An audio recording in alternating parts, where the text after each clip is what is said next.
आज जो है हम शेरशाह सूरी का शासन प्रबंध पढ़ेंगे। इससे पहले वाला जो वीडियो था उसमें हम शेरशाह सूरी के विजय अभियान को हमने पढ़ा कि किस तरीके से उसने विवाह को अपनाया और अपने साम्राज्य का विस्तार किया। उसने किस किस से? दुदू बेगम से विवाह किया और लाड़ मलिका से विवाह किया, गौसर हुसैन से उसने विवाह किया और इस तरीके से अकूत संपत्ति प्राप्त की। और उसके बाद में छोटे छोटे अभियान और उसके बाद में बड़े अभियान। लेकिन उसका जो अंतिम अभियान था वो अंतिम अभियान जो कंजर के विरुद्ध था और वहां का शासक था। तो उस समय वो उक्का नामक एक अग्नेयास्त्र चला रहा था।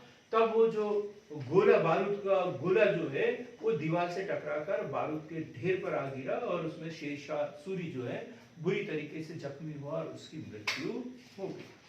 तो इसका शासनकाल यदि देखें तो बड़ा अल्प शासनकाल 1540 से 1545, बहुत अल्प शासनकाल है। दिल्ली के ऊपर जो उसने अधिकार किया तो 1540 से 1545 तक 5 वर्ष का उसका अल्प शासनकाल है। लेकिन उसने प्रशासनिक व्यवस्था इतनी मजबूत की थी कि अकबर ने जो इतना बड़ा साम्राज्य स्थापित किया तो उसके आधार स्तंभ जो थे वो शेरशाह द्वारा बनाए हुए थे। शेरशाह द्वारा उसी द्वारा बनाया हुआ रुपया है आज भी भारत सरकार के समय रुपया किसने किया था? शेरशाह सूरी के द्वारा चलाया था। को नाप जो पद्धति है, कर प्रणाली है, सामाजिक सरकारों में विभाजन है, ऐसे कुछ जो कार्य है उसके द्वारा किए गए, जिसके कारण भारतीय इतिहास में जो उसका बड़े सम्मान के साथ लिया जाता है। पटवारी नामक एक पद जो है हम पढ़ते भी देखते हैं। तो प्रथम पटवारी पद है किसके द्वारा? सूरी के द्वारा उस नाम से नियुक्त किया गया। ऐसे पद तो पहले से थे लेकिन पटवारी के नाम से किसने नियुक्त किया? शेरशाह सूरी के द्वारा नियुक्त किया गया था। आज हम शेरशाह सूरी पार्ट 2 में जो है उसकी प्रशासनिक व्यवस्था के बारे में चर्चा करेंगे। तो सबसे पहले देखते हैं उसका केंद्रीय प्रशासन। केंद्रीय प्रशासन, केंद्रीय प्रशासन, केंद्रीय प्रशासन में ये देखा जाता है वो व्यवस्था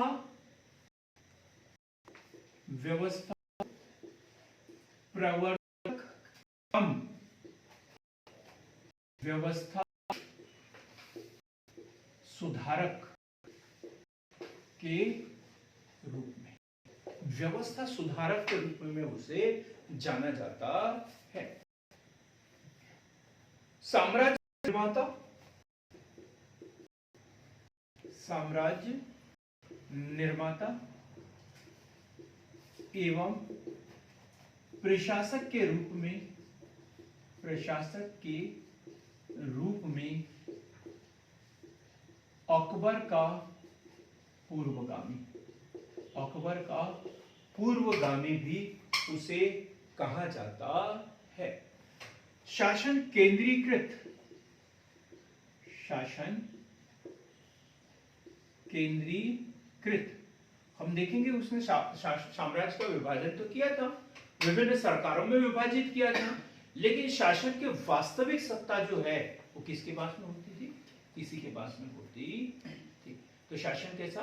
केंद्रीकृत। जब शासन केंद्रीकृत है तो फिर शासन कैसा होगा? निरंकुश। शासन कैसा है इसका? निरंकुश। इसके ऊपर अब कोई नहीं है। ऐसा नहीं कि इसको निर्णय लेने की समिति गठन किया हो और समिति जो निर्णय दे दे वो ये माने, ऐसा निरंकुश है और किसी के प्रति जिम्मेदार नहीं है। खलीफा के प्रति नहीं है, ये सीधा अल्लाह के प्रति है, खलीफा बीच में नहीं। निरंकुश शासन प्रणाली उनकी थी। नौकरशाह चोटी पर, नौकरशाही चोटी पर, मतलब व्यवस्थित तरीके से शासन प्रबंध इसके द्वारा किया गया बराबर पद सोपान पद्धति इसके द्वारा लागू की गई थी। शासन के 4 विभाग प्रमुख थे। केंद्रीय स्तर पर 4 विभाग प्रमुख थे। 4 विभाग प्रमुख थे। नंबर 1 दीवान ए वजारत, दीवान ए वजारत, दीवान ए वजारत। राजस्व विभाग, दीवान ए वजारत कौन? राजस्व विभाग, दीवान ए वजारत राजस्व विभाग। एक है दीवान ए आरिज, ये तो पता चल गया होगा क्या है। दीवान ए आरिज अंकित सैन्य विभाग, दीवान ए आरिज सैन्य विभाग। दीवान ए रसालत, दीवान ए रसालत, रसालत। विदेश विभाग, विदेश विभाग। और चौथा महत्वपूर्ण विभाग था दीवान ए इंशा, दीवान ए इंशा। और दीवान ए इंशा सूचना व पत्राचार विभाग, सूचना या पत्राचार विभाग। देखो दिल्ली सल्तनत भी पढ़ा अपन ने, तब भी यही प्रमुख विभाग थे, यही थे ना प्रमुख विभाग। हमने क्या लिखा? व्यवस्था प्रवर्तक कम व्यवस्था सुधारक के रूप में उसे याद किया जाता है। जो पहले से विभाग गठित थे वो नाम वगैरह वैसे के वैसे ही है, लेकिन उसी में उसने सुधार किया बहुत अच्छे तरीके से। उसी व्यवस्था को जो नाम मात्र के लागू थे उसको उसने वास्तविक जीवन पे उतार किया। तो ये 4 विभाग प्रमुख, दीवान ए वजारत राजस्व विभाग, दीवान ए आरिज सैन्य विभाग, दीवान ए रसालत विदेश विभाग, दीवान ए इंशा सूचना व पत्राचार विभाग। देखो वो साम्राज्य निर्माता और प्रशासक के रूप में केंद्रीय शासन प्रणाली, निरंकुश शासन, नौकरशाह चोटी पर। तो इसका मतलब ये हुआ कि सर्वोच्च सेनापति, सर्वोच्च न्यायकर्ता कौन है? शेरशाह सूरी। सर्वोच्च जो भी है, जितने भी सर्वोच्च पद है उसके ऊपर शेरशाह सूरी स्वयं ही विद्यमान है। अब उसने इस विभाजन कैसे किया? केंद्र का विभाजन। तो केंद्र के नीचे सूबा, सूबा हम इसे आज क्या बोलते हैं? प्रांत। और दिल्ली सल्तनत में क्या बोलते थे? इसे इक्ता बोला जाता था। और सूबे का प्रमुख कौन होगा? सूबेदार। पुरानी शब्दावली देखें तो फिर क्या होगा? इक्तादार, सूबेदार या इक्तादार। सूबे का विभाजन किया था उन्होंने काय में? सरकारों में, सरकारों में।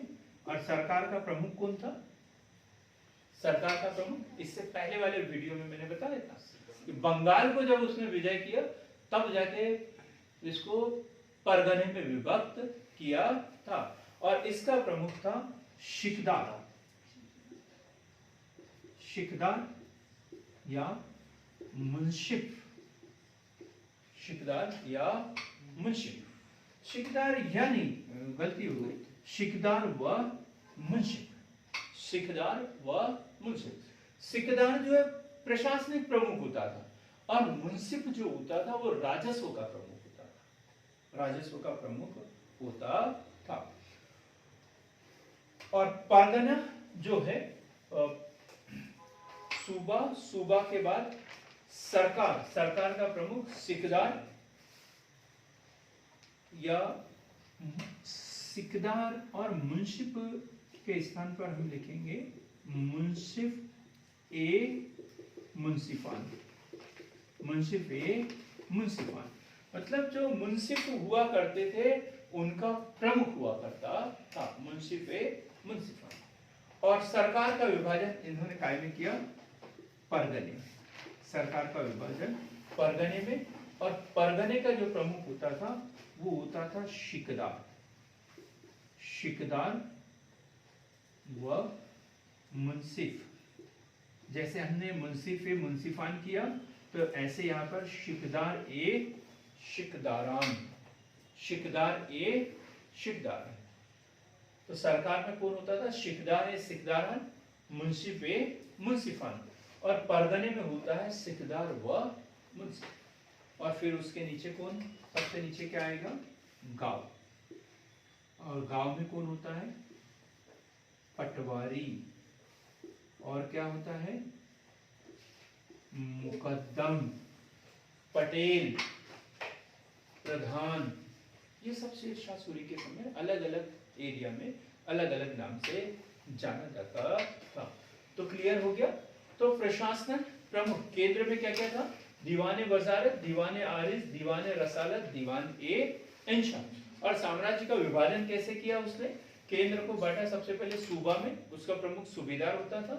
फिर सूबे को सरकार में बांटता था, सरकार का प्रमुख सिकदार ए सिकदारान व मुंसिफ ए मुंसिफान। और जो सरकार होते थे मतलब संभाग टाइप हो गए, तो संभाग का विभाजन परगने में होता था। परगने में प्रमुख होता था शिकदार व मुंसिफ। शिकदार जो है प्रशासनिक और मुंसिफ राजस्व का प्रमुख। और फिर गांव, गांव में होता था पटवारी, मुकद्दम, पटेल आदि हुआ करते थे। क्लियर हो गया। अब हम देखेंगे इसकी भू राजस्व व्यवस्था, जिसके कारण उसे याद किया जाता है। भू राजस्व व्यवस्था अपन ने देखा था कि कहाँ विद्रोह हो गया था? जाटों ने विद्रोह कर दिया था मुल्तान में। मुल्तान में जाटों ने विद्रोह किया था, तो शेरशाह सूरी ने हैबत खान को वहां पर भेजा था और उसने विद्रोह को दबा दिया। एक शांति समझौता हुआ। टैक्स को जो है 1/3 से घटाकर 1/4 कर दिया। हाँ, तो मतलब टैक्स प्रणाली में इसने बहुत कुछ सुधार किया है।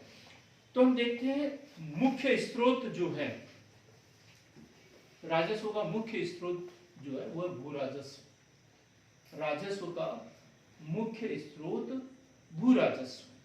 क्या अंतर है राजस्व और भू राजस्व में? सर जी, राजस्व और भू राजस्व। सर, भू राजस्व में भूमि से संबंधित पूरे कर आ जाएंगे। हाँ,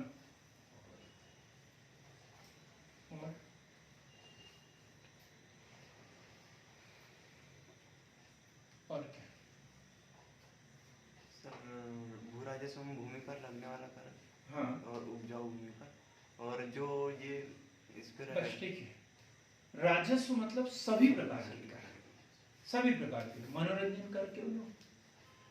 और भू राजस्व मतलब भूमि पर लगने वाले कर। और जैसे खरीदी बिक्री के ऊपर कर लग रहा है तो भू राजस्व तो नहीं है। कारखानों के ऊपर लग रहा है तो भू राजस्व तो नहीं, लेकिन राजस्व तो है। राजस्व मतलब सरकार की आय के स्रोत, और भू राजस्व मतलब राजस्व का एक हिस्सा जो सिर्फ लगान के रूप में भूमि से प्राप्त होता है। तो मुख्य स्रोत क्या है? लगान या भूमि कर। भूमि की पैमाइश कर सीधे कृषकों से, भू राजस्व। ठेकेदारी प्रथा या इजारेदारी प्रथा इसके द्वारा समाप्त कर दी गई। जो फिरोज शाह तुगलक द्वारा शुरू की गई थी उसे इन्होंने समाप्त कर दिया। और क्या भू राजस्व तो प्रमुख कर था, तो भूमि की पैमाइश, भूमि की पैमाइश और किससे लिया उसने? सीधा किसानों से। दलाल जो थे वो सब खत्म कर दिए, सीधा किसानों से, रैयत से सीधा संबंध इसने स्थापित किया। प्रमुख कर यदि देखें तो है खिराज। प्रमुख भू राजस्व के प्रमुख प्रकार यदि देखें हम तो अलग अलग। तो सबसे पहला कौन सा है? खिराज। हमने पहले भी बताया था खिराज क्या है? भूमि कर और औसत उपज का 1/3। औसत उपज का 1/3। औसत उपज का 1/3। बाद में तो उसने कम भी कर दिया था, लेकिन शुरुआत में कितना? 1/3। दूसरा है जरीबाना। ये क्वेश्चन पूछा जाता है, जरीबाना। जरीबाना सर, ये भी भूमि पर लगने वाला है। हाँ, आप बताइए प्रियंका। जरीबाना जलीय संजय जी, अरे भाई उसने भूमि की पैमाइश की थी, भूमि की पैमाइश की थी, तो खर्च कौन देगा? है? तो उसके ऊपर जो टैक्स लगता था, जैसे अभी भी हम भूमि का सीमांकन करें तो उसका शुल्क लगता है। जिसके यहाँ जमीन है तो लोग अच्छे से जानते होंगे कि सीमांकन यदि करना है, भूमि को नपवाना है, तो उसके लिए लोक सेवा केंद्र में आवेदन देना पड़ता है, निर्धारित शुल्क जमा करना पड़ता है। तो ये जो कर था भूमि की नाप के लिए उपज का 2.5% डाइवर्सन शुल्क, वो तो मत परिवर्तन के लिए, वो नहीं, वो मत परिवर्तन है। मतलब कृषि की भूमि है, उसे रिहायशी भूमि में, कॉमर्शियल भूमि में वो परिवर्तित करना, वो डाइवर्सन कहलाता है। ये जरिमाना मतलब भूमि की माप के लिए उपज का 2.5%, पहले 1/3 भाग था, और 2.5% ये बहुत ही कम, 2.5%।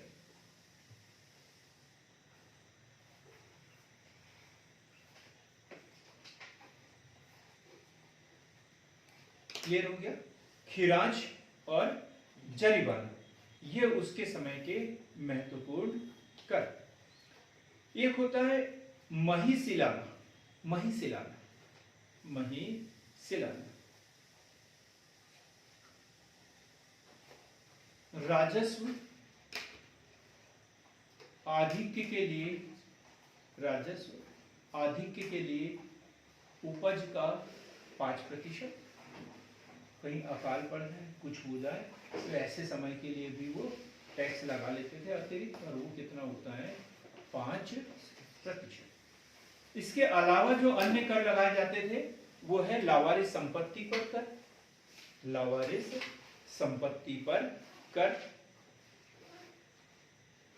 व्यापारिक कर, व्यापारिक कर, टकसाल। टकसाल क्या होता है? हाँ? जहाँ सिक्के बनाए जाते हैं, जहाँ सिक्के बनाए जाते हैं तो उसके ऊपर टैक्स, टकसाल के ऊपर टैक्स। भेंट अभी भी लिया जाता है, भेंट के ऊपर 50,000 से अधिक का कोई गिफ्ट दे देता है तो उसके ऊपर टैक्स लगता है, तो भेंट पर कर। चुंगी कर, ठीक है, चुंगी कर, ये काय के ऊपर लगता है? व्यापार के ऊपर। काय पर लगता है? नमक के ऊपर। काय के ऊपर? नमक के ऊपर चुंगी, नमक कर, नमक कर, ठीक है। तो ये प्रकार प्रमुख कर हुए उसके समय के। खिराज, जरिमाना, महिसिलाना, लावारिस संपत्ति पर कर, व्यापारिक कर, टकसाल, भेंट और चुंगी कर। अब भूमि का विभाजन, भूमि का विभाजन देखो शेरशाह ने किया था, बाद में अकबर भी करेंगे, और लगभग लगभग कुछ इसी तरीके का विभाजन वो भी करेंगे। तो उन्होंने जैसे चाचर, बंजर, इस तरीके से अकबर करेंगे, और इन्होंने क्या किया? अच्छी, मध्यम और खराब। अच्छी, मध्यम और खराब। तो खराब मतलब जो कृषि करने योग्य नहीं है, चरागाह वगैरह के लिए की जाती है। अच्छी भूमि मतलब जहाँ सिंचाई की व्यवस्था है, 2 फसलें उगाई जाती है। मध्यम मतलब जहाँ पर एक ही फसल उगाई जाती है, तो उस हिसाब से टैक्स भी निर्धारित करता था। 3 प्रकार से इसने भूमि का विभाजन किया था। लगान निर्धारण की प्रणाली, लगान निर्धारण या लगान चुकाने के लिए जो प्रणाली थी वो भी अलग अलग थी। एक है गल्ला बख्शी, गल्ला बख्शी, गल्ला बख्शी, या इसे क्या बोलते हैं? बटाई। गल्ला बख्शी या बटाई क्या होता है? गल्ला बख्शी या बटाई। उस टाइम की जो भूमि ले लेते हैं मतलब यूज करने के लिए, उसका आधा आधा कर लेते उपज का, उपज का आधा आधा कर देते हैं। मतलब हम मार्केट नहीं जाएंगे कि कितने का इतना गेहूं उत्पादन हुआ, उसे कितने में बेचा है, तो भाई इतने में बेचा है तो इतने रुपए मुझे दे दो। नहीं, सीधे खेत में गए और देखा कि ये फसल तुम्हारी, ये फसल आधी आधी, या जो भी आधी आधी नहीं करेंगे हम, क्योंकि 1/2 नहीं लगता था टैक्स। कितना लगता था? 1/3। 1/3 लगता था। तो 1/3 भाग सरकार का और 2/3 भाग भूमि स्वामी का। तो ये कौन सी है? गल्ला बख्शी या बटाई प्रणाली। फिर है नस्क या मुक्ताई। नस्क या मुक्ताई, नस्क या मुक्ताई।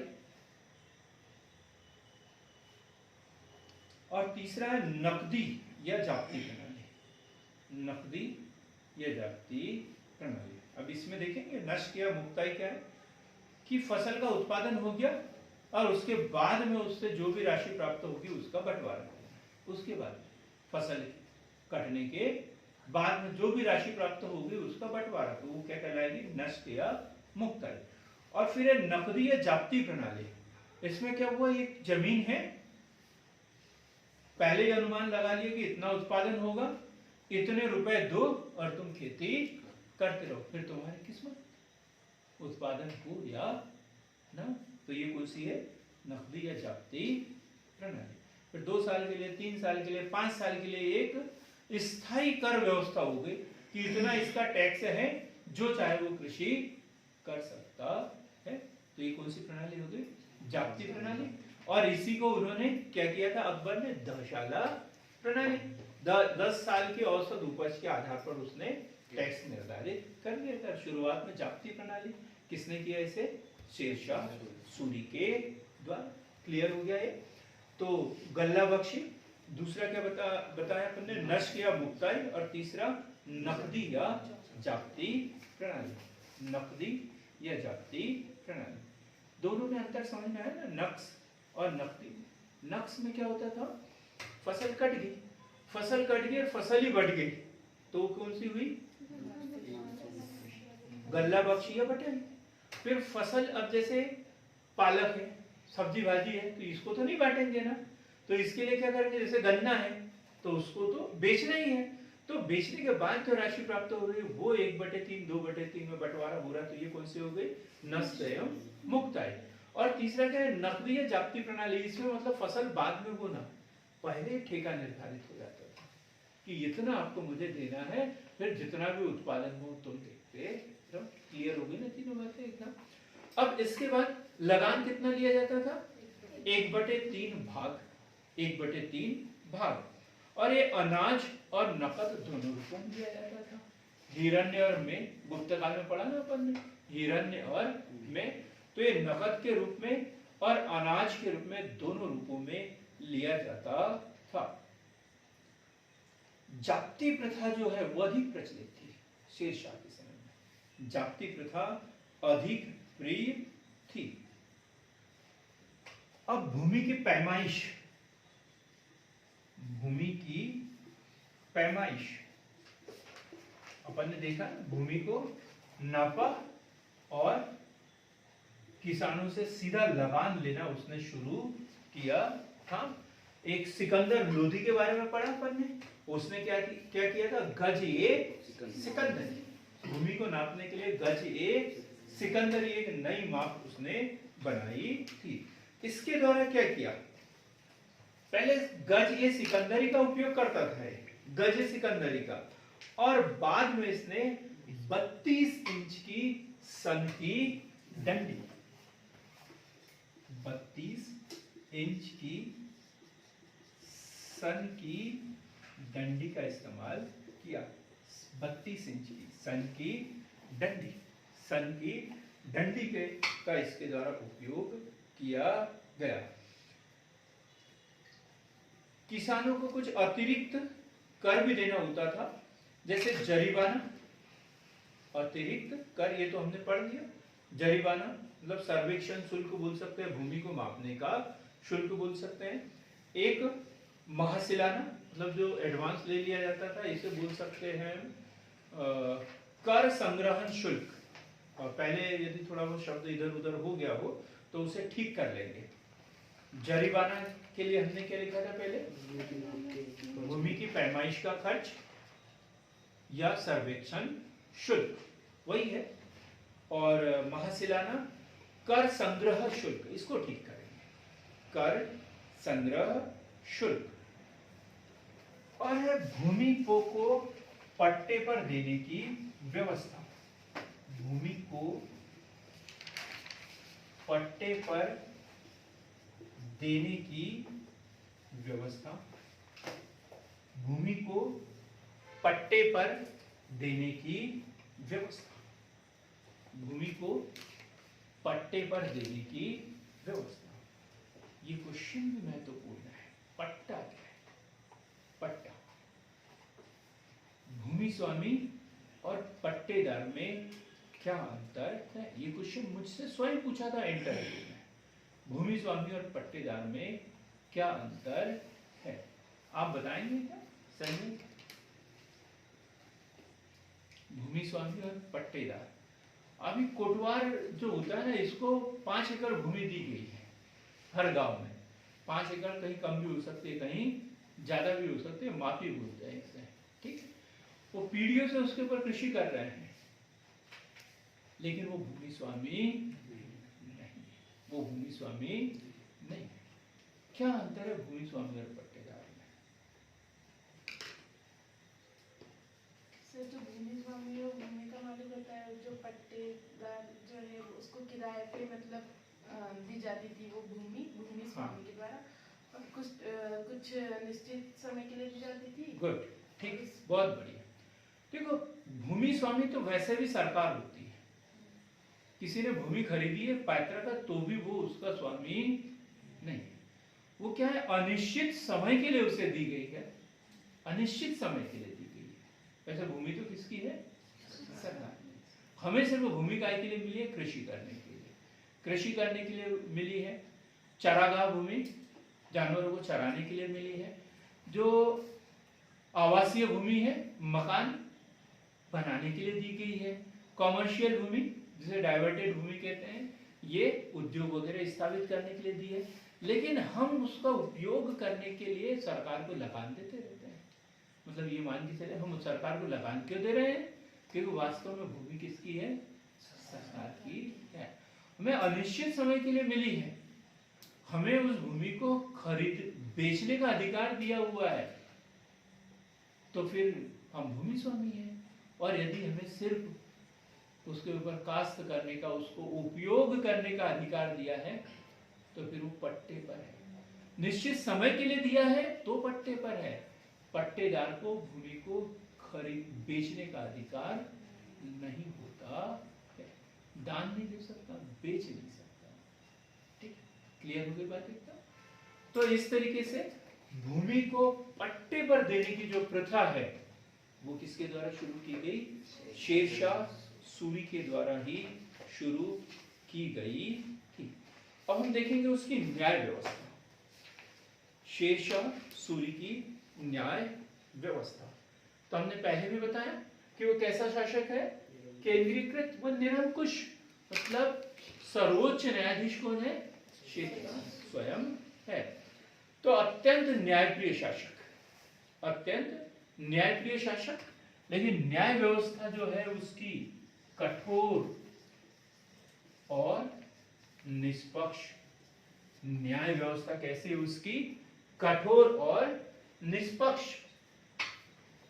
कठोर और निष्पक्ष न्याय व्यवस्था। कठोर कैसे? कैद कर लेना, गुनाह किया तो कैद कर लेना। मैं नहीं करता, संजय कुमार, मैं नहीं करूंगा, चिंता मत करो।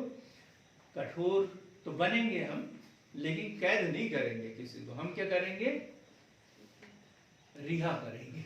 क्या करेंगे हम? रिहा करेंगे। और मैंने बड़े कठोर शब्दों में बोला था, क्या बोला था? कि जिनके बारे में मुझे पता है कि कल इनका सिलेक्शन होने वाला है, मैं उनको भी बर्दाश्त नहीं करूंगा, बोला था ना मैंने। तो समझे जरा बात को। तो कठोर न्याय व्यवस्था इनकी, और वो भी कैसे? कैद। दूसरा, कोड़े से पीटना, कोड़े से पीटना। जुर्माना, जुर्माना। अंग विच्छेद, अंग भंग करना, अंग विच्छेद या अंग भंग करना। राजा का न्यायालय जो है वो सबसे बड़ा न्यायालय है। राजा का न्यायालय सबसे बड़ा न्यायालय है और ये कल के दिन न्याय करता था। कल के दिन मतलब बुधवार के दिन न्याय करता था। जो ऑनलाइन वीडियो देखेंगे वो परेशान होते रहेंगे कल का दिन क्या है। तो वो बुधवार के दिन जो है न्यायालय लगता था। राजा का जो न्यायालय है वो बुधवार को लगता था और सबसे बड़ा न्यायालय होता था। इसने न्यायालय को भी 3 भागों में बांटा था। न्यायालय को 3 भागों में बांटा था। न्यायालय को 3 भागों में बांटा था। एक है दीवानी, न्यायालय की बात कर रहा हूं मैं, दीवानी न्यायालय। दूसरा फौजदारी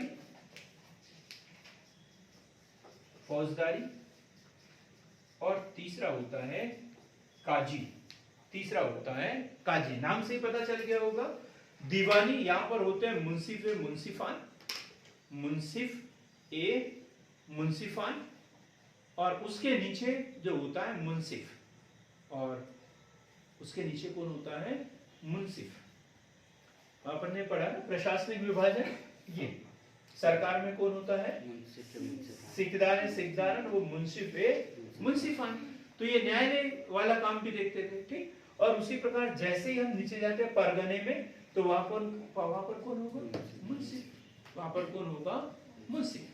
तो मुंसिफ यदि इतना सा शब्द आ जाए तो समझ जाना कि क्या है।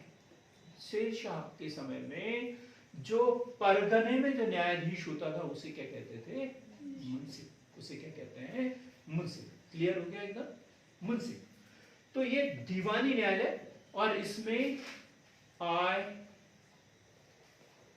चोरी, टैक्स से संबंधित विवाद ये जो है इसमें निपटाए जाते थे। किसी का जमीन से संबंधित लेन देन हो, विवाह विच्छेद हो, ऐसे मामले जो होते हैं वो काय में होते थे दीवानी न्यायालय में। और फिर फौजदारी मतलब मैंने पहले बताया था प्रशासनिक व्यवस्था देखना है उसको। तो फौजदारी न्यायालय में मारपीट, लड़ाई, झगड़े, और इसके लिए कौन सा पद होगा शिकदारान और उसके नीचे शिकदारान और शिकदार। हमने इधर पहले पढ़ा आय व्यय से संबंधित मामले, और हमने बोला भी था मुंसिफ या मुंसिफान या मुंसिफ ये काय संबंधित राजस्व से संबंधित। तो उससे संबंधित विवाद होते थे तो वो निर्णय भी यही लोग करते थे। फिर एक काजी और सैनिक मुकदमे, या इसे बोल सकते हैं धार्मिक मामले। मुस्लिमों के धार्मिक मामले जो होते थे तो उसके लिए कौन सा न्यायालय काजी।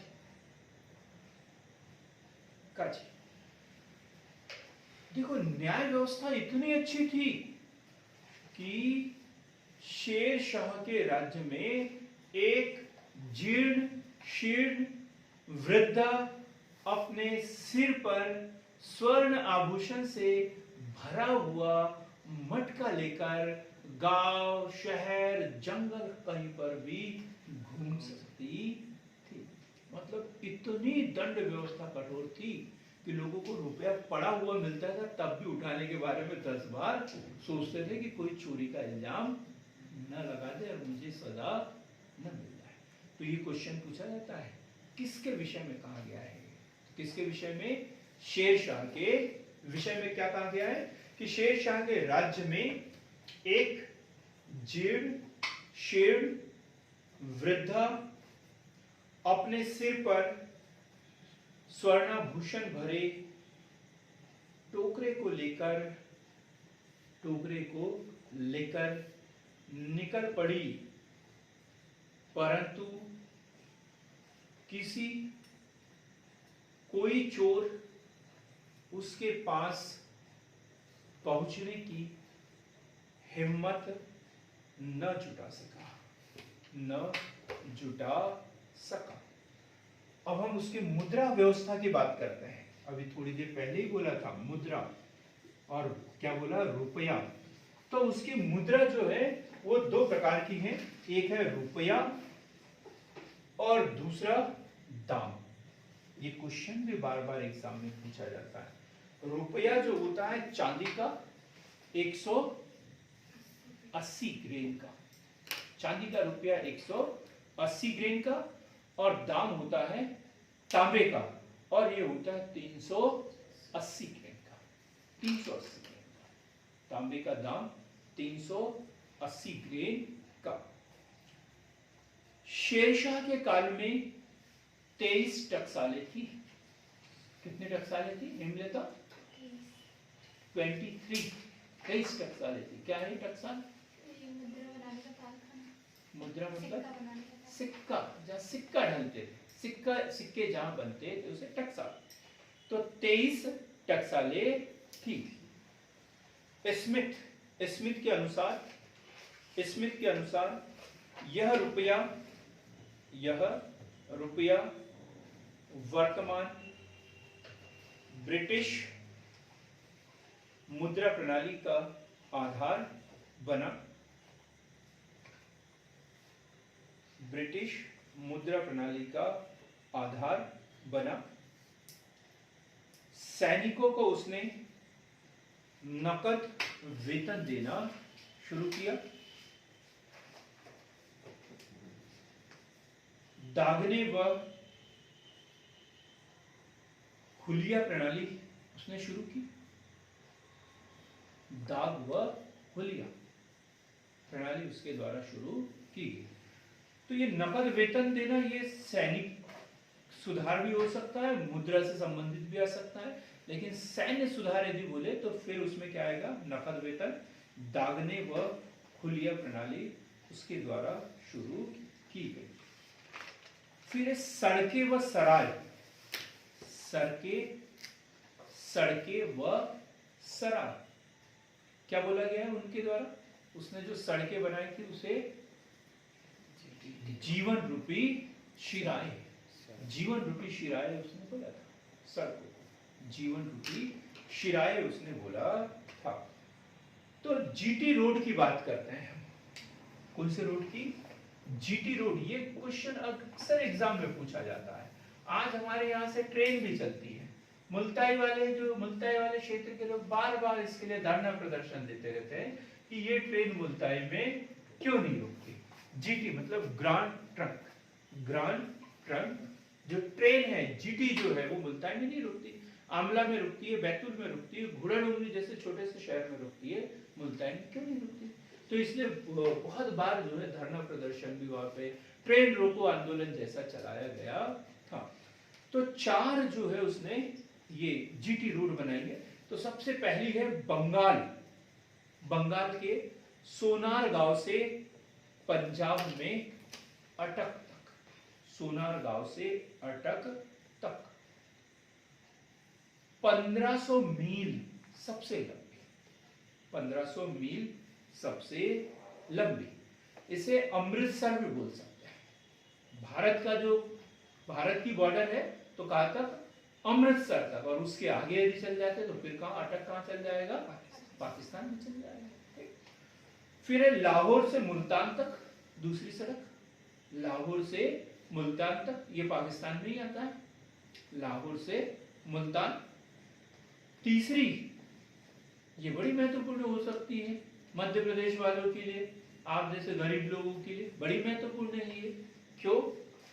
क्योंकि मध्य प्रदेश में आती है। आगरा से बुरहानपुर तक, आगरा से बुरहानपुर तक, आगरा से बुरहानपुर तक।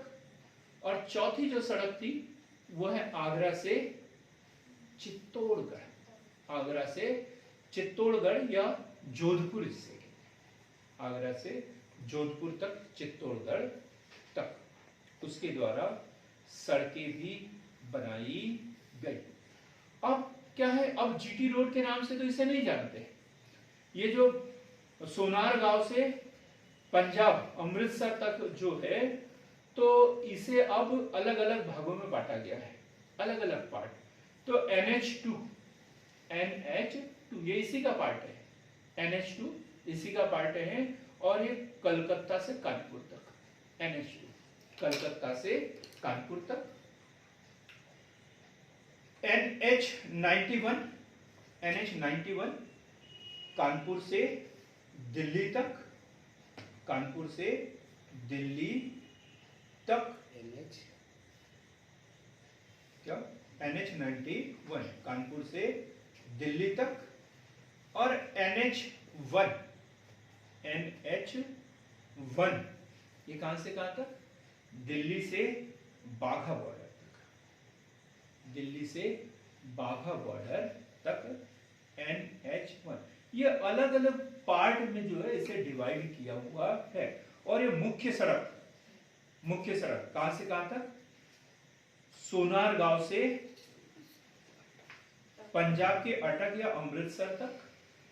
अब क्या है, जैसे ये बंगाल की बात करें, सोनार गांव की बात करें, तो ये कहां चला गया? बांग्लादेश में। वर्तमान में क्या बोलते हैं इसे? चटगांव।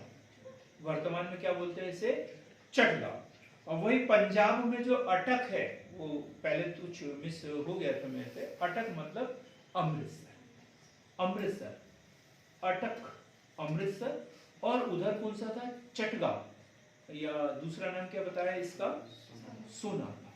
सोनारगांव मतलब चटगांव।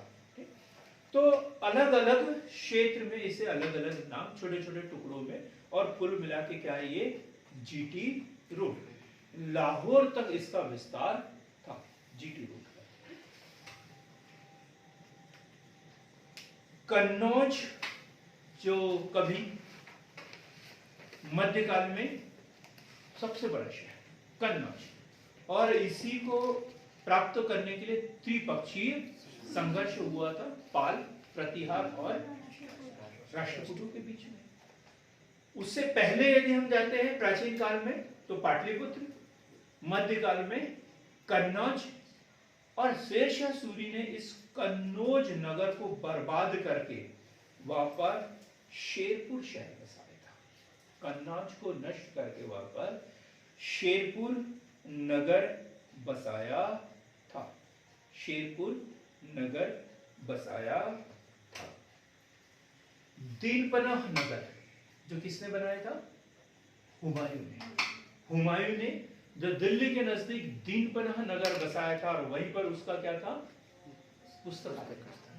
तो उसको तुड़वा कर जो है शेरशाह द्वारा दिल्ली का पुराना किला, दिल्ली का पुराना किला, या क्या बोलते हैं इसे? किला ए कोहना, किला ए कोहना जो उसने बनाया था। इसे मस्जिद है, ये किला ए कोहना क्या है? मस्जिद है।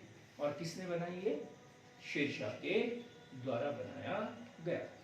इसके बाद सासाराम, ये बहुत महत्वपूर्ण क्वेश्चन है, बार बार एग्जाम में पूछा जाता है। शेरशाह सूरी का मकबरा कहां पर है? तो कहां पर है? बिहार स्थित सासाराम में है। तो सासाराम स्थित, सासाराम में उसके द्वारा अपना मकबरा बनवाया गया, या शेरशाह का मकबरा जो है सासाराम में बसाया गया, बनवाया गया। उसके द्वारा स्थान चिन्हित था, वहां पर अधिकार किया था, और वहां पर उसका मकबरा बनवाया गया। क्लियर हो गई बात? ये बात जो आखिरी के जो हमने 2-3 पॉइंट लिखे हैं, तो ये है शेरशाह की स्थापत्य कला, या सूरवंश की स्थापत्य कला, या उनके निर्माण का। तो हमने 2 वीडियो के माध्यम से जो है शेरशाह सूरी को पढ़ा है। पहले वीडियो में हमने उसकी साम्राज्य विस्तार पढ़ा, और दूसरे वीडियो के माध्यम से हमने उसकी प्रशासनिक व्यवस्था के विषय में पढ़ा। जो पहला पार्ट जहां प्रारंभिक परीक्षा की दृष्टि से बहुत महत्वपूर्ण है, मेंस में भी क्वेश्चन बनते हैं, लेकिन जो दूसरा पार्ट है वो मुख्य परीक्षा की दृष्टिकोण से लगभग प्रति वर्ष इससे संबंधित क्वेश्चन पूछे जाते हैं। तो बिल्कुल इसे 1 बार, 2 बार, 3 बार देखें, नोट करें, नोट्स बनाएं, और हमारे चैनल को लाइक, शेयर व सब्सक्राइब करना न। बहुत बहुत धन्यवाद। मिलते हैं एक ऐसी बेहतर क्लास के साथ में।